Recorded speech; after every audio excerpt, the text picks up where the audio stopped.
Buenos días, buenas tardes, buenas noches, como en cada ocasión, un nuevo podcast de Compliance sin Fronteras. En esta ocasión hablaremos de la importancia de compliance en el sector público para las terceras partes. Son muchas las terceras partes vinculadas a la administración pública y este punto también es importante en la gestión de un robusto programa de compliance. Y en esta ocasión no podemos estar mejor acompañados que por Marta Arrigoni. Bienvenida, Marta. Buenas tardes, Jimena. Un gusto para mí poder participar en este canal y compartir esta temática de tanto interés con ustedes. Es verdad, la verdad que para nosotros eras la persona ideal para comentarlo, porque además les presento, Marta Arrigoni es contadora pública nacional, tiene en su haber 26 años de trabajo en la administración pública y el hecho de haber trabajado codo a codo con el gobernador como directora de compras y suministros en la municipalidad de Godoy Cruz, asume también en la actualidad el cargo de síndico del Instituto Provincial de Juegos y Casinos de Mendoza. Así que desde ya es un verdadero placer y agradecerte. Muchas gracias, Marta, por este espacio que nos compartas. No, muchísimas gracias, Jimena, a ustedes por darme la posibilidad de conversar de estos temas que por supuesto que son de interés de todos. Porque básicamente lo que hoy veremos es que sobre el background check, es decir, la verificación de los antecedentes de nuestros terceros, el sector privado básicamente no tiene el monopolio de la razón absoluta, como se creía hasta ahora, ¿no? Y que cada vez está siendo incorporado el quehacer de la administración y los organismos públicos. Marta, en tu quehacer como contadora pública en la Dirección de Compras y Suministros en el sector público, ¿cuáles crees que son los primeros albores que recuerdas en tu carrera en que la detección de riesgo de terceras partes emergió como una necesidad del proceso licitatorio? Por ejemplo, en los 90 no había básicamente más repertorios de información que las guías telefónicas, las famosas guías amarillas, ¿no? O los directorios empresariales, las listas de las cámaras de comercio. Ahora bien, ¿cómo el influjo de las nuevas tecnologías y las redes hizo emerger la necesidad de un compliance de terceras partes en este sector público? Es decir, fue un proceso emergente bottom, es decir, desde los niveles más bajos de la estructura administrativa, que inquirió la práctica de background check, o fue más bien un proceso bottom down, digamos, ¿quiénes fueron básicamente los catalizadores del cambio? Bueno, Jimena, para poder responder esta pregunta, podemos analizar y decir cómo hace el sector público para verificar los antecedentes de estas terceras partes interesadas en contratar o en ser oferentes. Podemos decir que el sector público, a través de la normativa, tiene o ha establecido sus propios procedimientos de verificación de antecedentes. Estos son requisitos que se deben validar para la selección del contratante. El procedimiento se basa en la presentación de documentación, de certificaciones y de declaraciones juradas, es decir, que es el propio interesado en ofrecer o ser la tercera parte contratante, es ese propio interesado el que aporta la documentación, sin perjuicio que luego el Estado o el sector público, a través de sus áreas competentes, hace la validación de esa documentación. Pero en principio se basa en la documentación, las certificaciones y las declaraciones juradas que presenta el propio interesado. Estas son requisitos siempre de exigencia como forma previa. Entonces, ¿qué es lo que se ha instaurado para poder hacer esa verificación de antecedentes? Es la inscripción en registros. Es una inscripción previa que se debe realizar en los registros específicos para proveedores o contratantes del Estado. Esa documentación generalmente abarca los aspectos principales de validación de antecedentes, que serían los aspectos jurídicos, patrimoniales y contractuales, que ya también los podemos analizar más en detenimiento, podemos analizarlos bien, qué tipo de documentación es la que se pide. Es el registro, luego la valida esa información y le genera un legajo, digamos, de ese contratante, de ese probador, asignándole un número y asignándole una vigencia que va a tener esa documentación. Es decir, que luego se tiene que generalmente que actualizar. Ahora bien, como tú me preguntas desde cómo era anteriormente, antes de poder basarnos en la tecnología y fundamentalmente en lo que la web nos permite, ¿no es cierto? Todo esto, esta información que nos permite la web.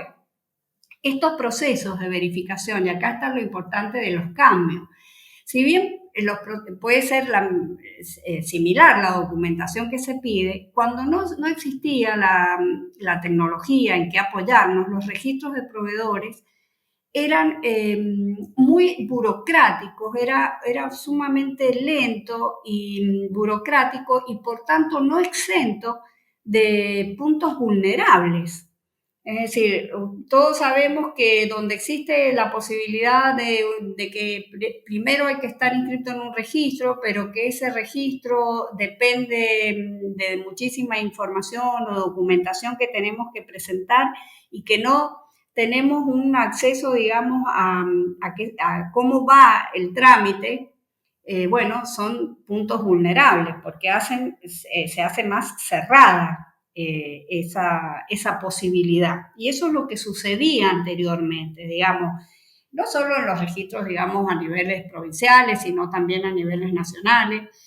Los registros eran verdaderos filtros, pero muchas veces se constituían en verdaderas barreras para poder ser oferente y esto implicaba que digamos, de alguna manera no se estaría posibilitando una mayor concurrencia de ofertas, una mejor concurrencia de proveedores, ¿no es cierto?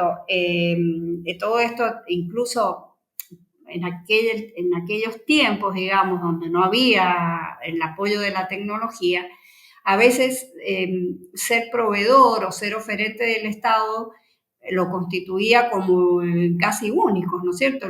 Es decir, empresas a veces creadas como proveedores, para ser proveedores del Estado, es decir, porque tenían ese número, esa inscripción y con eso le permitía presentarse a todo tipo de ofertas.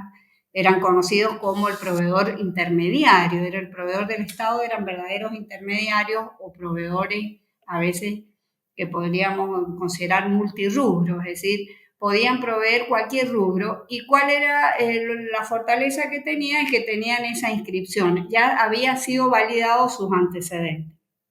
Pero esto atenta contra la competencia y atenta también en pos de validar esos antecedentes, atenta contra la mayor concurrencia de proveedores, porque quedaban quizás afuera por tanta burocracia y tantos trámites tan lentos, quedaban afuera los verdaderos, quizás el proveedor primario de ese bien o servicio y quedaba el Estado cautivo de proveedores intermediarios.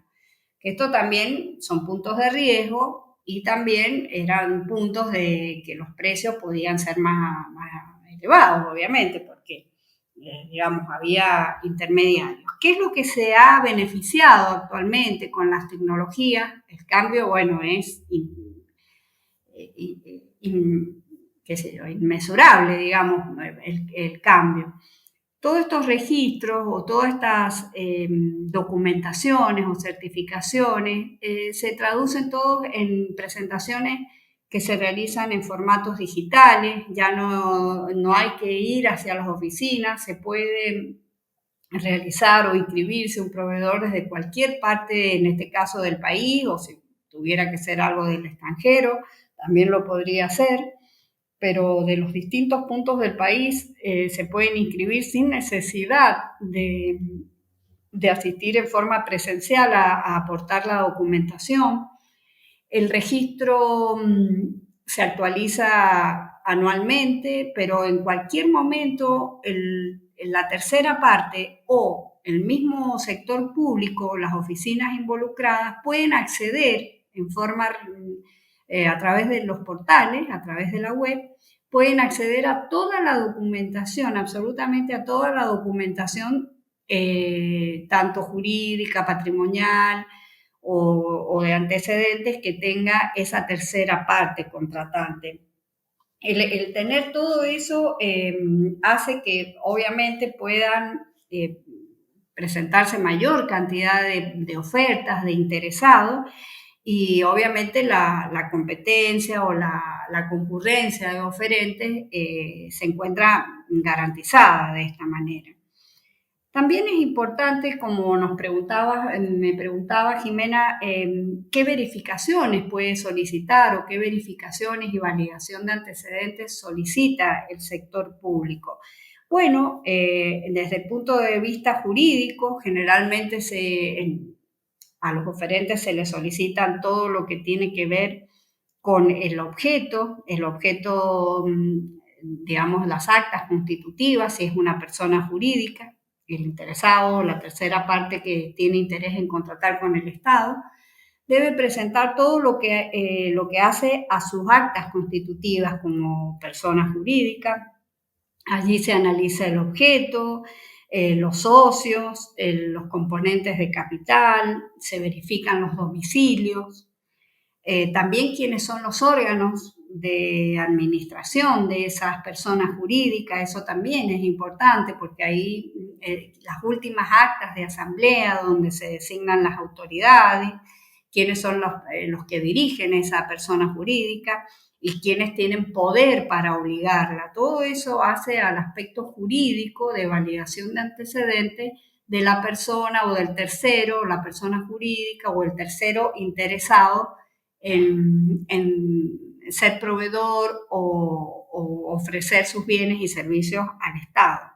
También algo importante que se verifica son los estados de situación patrimonial, es decir, en eso se piden que estén firmados por profesionales, que sean profesionales que tengan sus matrículas habilitadas en los distintos colegios.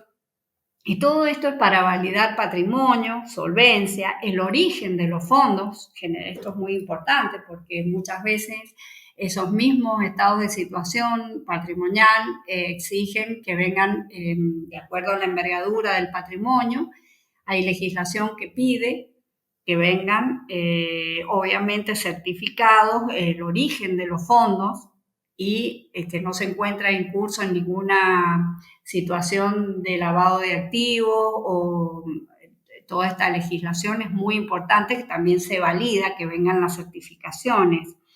Otro aspecto importante para a validar son los certificados de cumplimiento fiscal, es decir, que aquella tercera parte interesada no tenga deudas con el Estado, es decir, se emiten certificados donde se declara que están libres de deudas o que son personas que tienen un cumplimiento fiscal tanto con el fisco provincial, nacional o municipal también.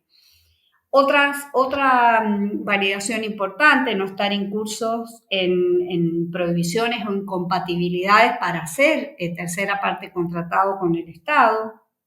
Esto es a través de declaraciones juradas, pero que el mismo sector público luego puede ingresar a distintos registros para validar.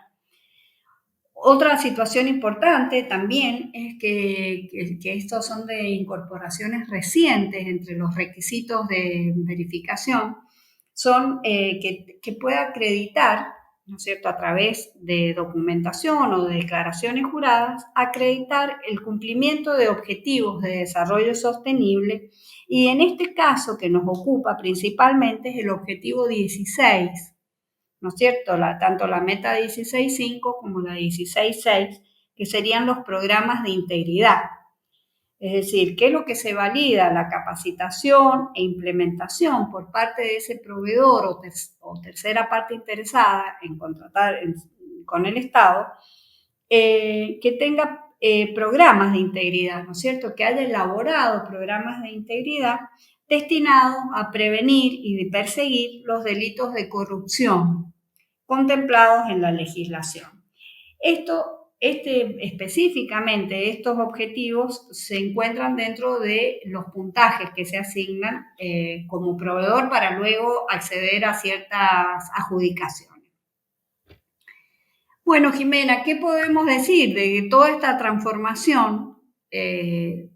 Yo entiendo que surge de la decisión política de los gobiernos, ¿no es cierto? Toda esta transformación que implica una transformación conceptual, ¿no es cierto?, de la concepción, es una concepción diferente del Estado y de la gestión de lo público, es decir, una concepción de datos abiertos, de posibilidad de mayor transparencia, de posibilidad que todos, de alguna manera, todos los interesados sepan en el estado del trámite y en qué estado se encuentra las contrataciones del Estado, a qué precios, quiénes son los terceros, las terceras partes que contratan con el Estado.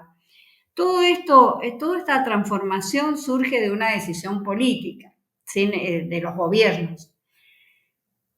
¿Por qué digo de esto? Porque es necesario invertir en tecnología, es necesario una inversión fuerte en tecnología, hay que un desarrollo de software específico, un desarrollo de portales de contratación o de portales específicos, ¿no es cierto? Entonces son decisiones políticas.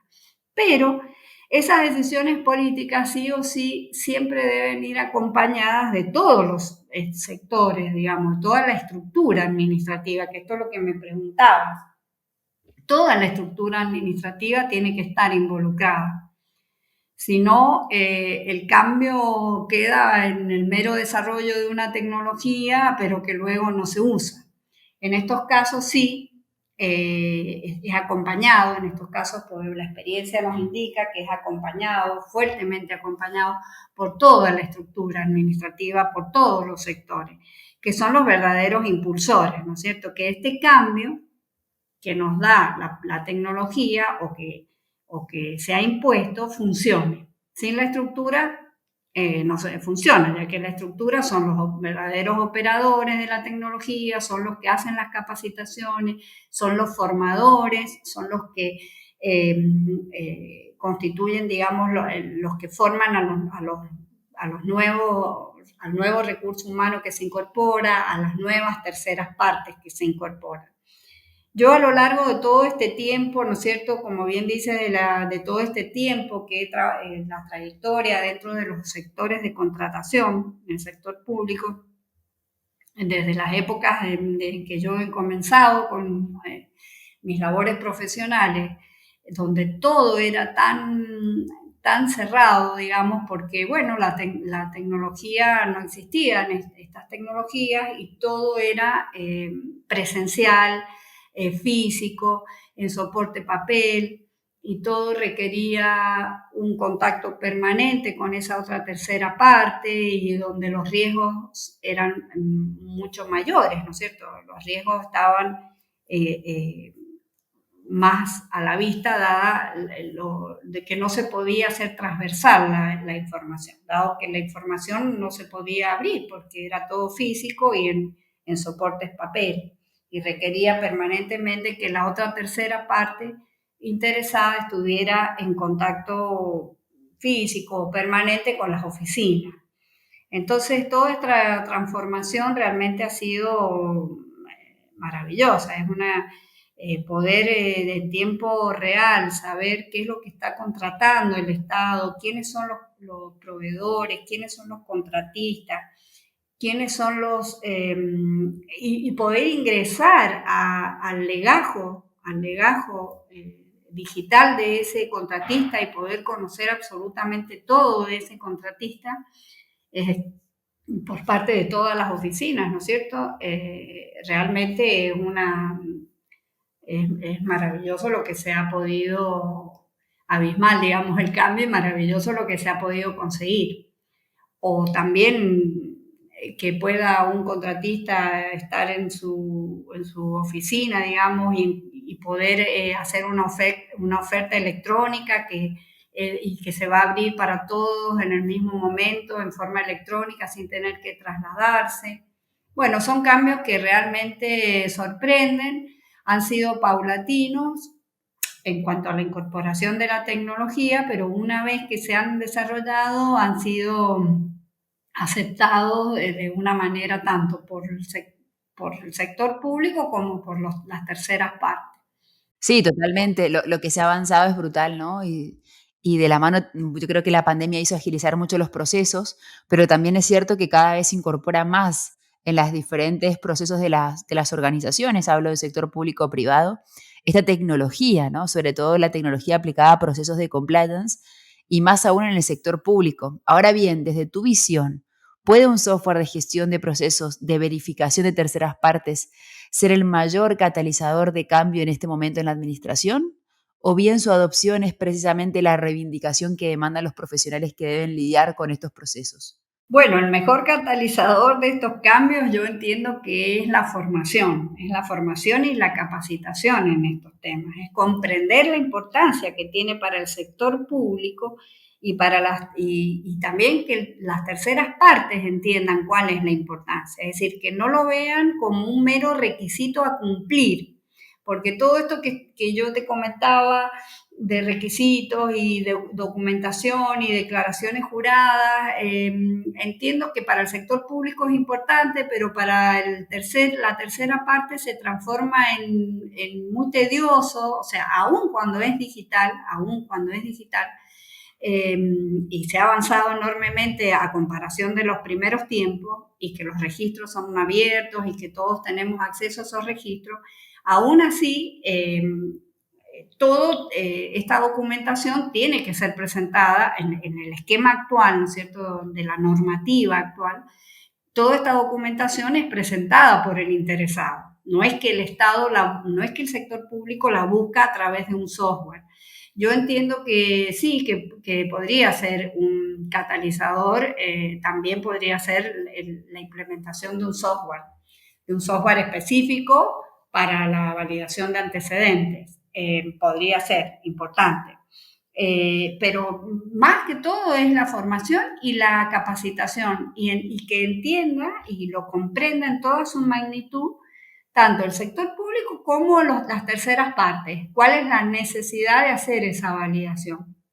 De hacer esa validación y no que lo tomen como un mero requisito a cumplir o bueno, son requisitos formales y esto hay que presentarlo así y listo. Esto es muy importante incluso en la nueva incorporación que se hace a los requisitos, que como te comentaba, ya de objetivos, o sea que se ha avanzado más todavía y ya se piden antecedentes o se validan antecedentes que, de otros aspectos como ser los de desarrollo, los objetivos de desarrollo sostenible, es decir, se ha avanzado, pero entiendo que son temas también recientes de incorporación y que deben internalizarse bien, previo a la aplicación de alguna tecnología específica.